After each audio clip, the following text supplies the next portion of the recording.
Assalamualaikum warahmatullahi wabarakatuh. Kami dari kelompok 1 akan mempresentasikan hasil kerja dari kelompok kami, yaitu mengenai insinerasi dan study case di Kota Berkembang.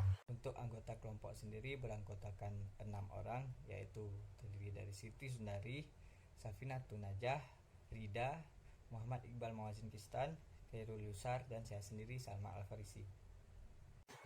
Pembahasan yang akan kami sampaikan pada presentasi kali ini yaitu meliputi pengertian dari insinerasi, skema proses insinerasi, proses-proses kerja insinerasi, prinsip kerja insinerasi, jenis-jenis insinerator, jenis limbah yang dapat diolah menggunakan insinerator, manfaat yang ditimbulkan, kelebihan dan kekurangan dari insinerator, dan study case dari penggunaan insinerator.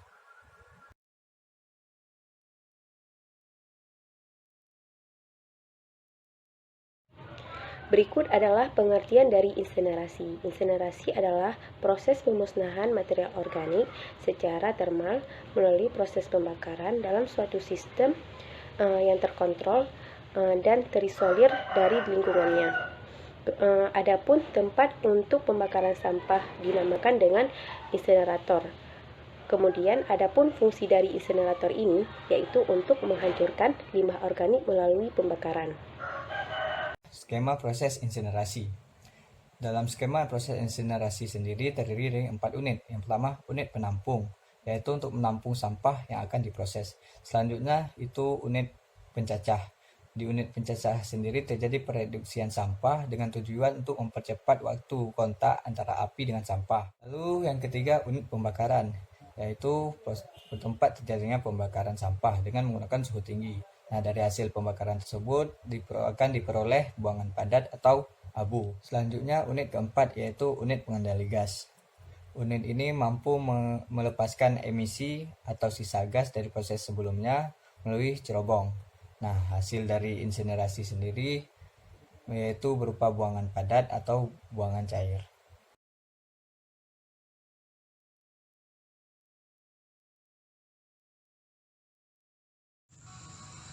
Proses kerja insinerasi. Ada 4 proses dalam metode insinerasi, yaitu yang pertama proses pre-treatment, yang kedua proses pembakaran, yang ketiga proses recovery energi, dan yang keempat proses penanganan flue gas EPC system dengan EPC system. Baik, selanjutnya ada prinsip kerja insinerasi. Sampah dibakar langsung dan terus-menerus menggunakan insinerator dengan temperatur tinggi, lebih besar dari 850 derajat Celcius. Insinerasi mengubah sampah menjadi sisa hasil pembakaran, abu, gas panas, dan partikulat. Gas panas yang dihasilkan insinerator dapat dimanfaatkan sebagai energi pembangkit listrik dan keperluan domestik penduduk, yaitu sebagai pemanasan air dan pemanas ruangan. Berikut adalah jenis-jenis insinerator. Adapun jenis-jenis insinerator yang paling umum digunakan untuk membakar limbah padat B3 yaitu yang pertama ada rotary kiln, yang kedua ada multiple hearth, yang ketiga yaitu Witisen bin. Kemudian dari ketiga jenis insinerator ini hanya rotary kiln yang mempunyai kelebihan karena alat ini dapat mengolah limbah padat, cair, dan gas secara stimulun. Kemudian ada jenis-jenis limbah yang didapat menggunakan insinerator. Yang pertama itu ada limbah padat, limbah domestik, limbah infeksius, dan juga limbah cair. Limbah padat itu berupa potongan-potongan kain, karet-karet bekas, sisa tembakau, obat-obatan yang sudah expire, dan juga produk industri yang gagal. Terus terakhir itu ada sampah kemasan.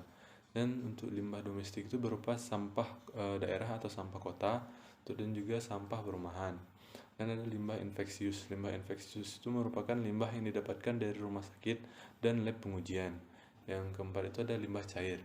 Limbah cair itu berupa limbah dari lab, terus ada limbah dari produksi, ada berupa obat-obatan cair, terus ada sampo yang reject, dan juga sabun cair yang reject. Kemudian ada manfaat yang dapat ditimbulkan ketika menggunakan insinerator. Yang pertama itu dari segi lingkungannya itu dapat meminimalkan pencemaran udara, tanah, dan juga air. Lingkungan itu dapat menjadi lebih nyaman dan bersih. Emisi gas buangan yang bisa dikendalikan, terus tidak merusak ekosistem, dan juga adanya alternatif bahan bakar. Kemudian dari segi makhluk hidup, residu abu dapat dimanfaatkan sebagai batako, terus membunuh bakteri patogen yang berbahaya seperti kuman dan sumber penyakit menular lainnya. Terus insinerator dapat menghemat lahan jika pemasangannya dilakukan di rumah atau di pabrik. Selanjutnya saya akan menjelaskan kelebihan dan kekurangan dari insinerasi. Kelebihan dari insinerasi yaitu pertama, mengurangi volume sampah hingga 90%, yang kedua adanya energi recovery, yang ketiga jika dikelola dengan baik maka polusi udara yang dilepaskan akan rendah. Yang keempat, membutuhkan lahan minimal. Yang kelima, menghilangkan bahan-bahan organik dan bebas dari gangguan kesehatan lingkungan.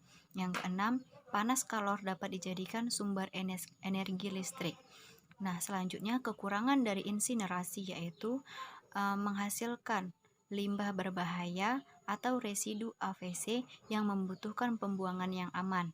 Yang kedua, menghasilkan terak. Yang ketiga, menghasilkan gas buangan dengan volume besar.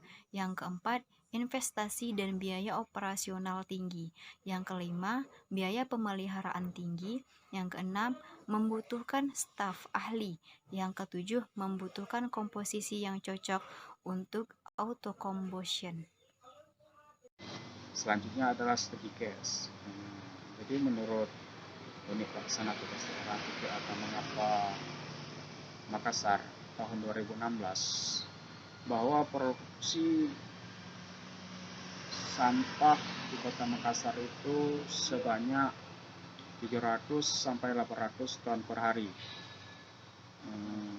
Kemudian area pengolahan sampah tersebut didesain dalam bentuk bangunan agar tidak mengganggu kenyamanan masyarakat. Selanjutnya, dalam hal bentuk bangunan itu dibuat ekspresif dengan tujuan mengubah citra negatif masyarakat mengenai sampah. Penciptaan bentuk bangunan mengacu pada proses integrasi lingkungan dan jauh dari kesan jorok dan kumuh. Jadi yang terakhir mengenai spesifikasi bangunan. Spesifikasi bangunan itu dibuat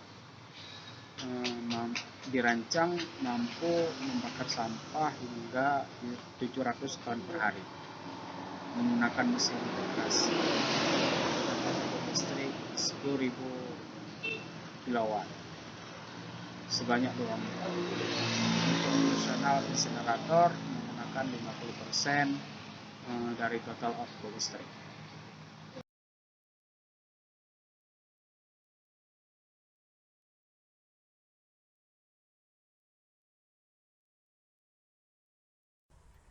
Sekian presentasi dari kelompok kami. Apabila terdapat kesalahan dalam penyampaian kata, kami mohon maaf.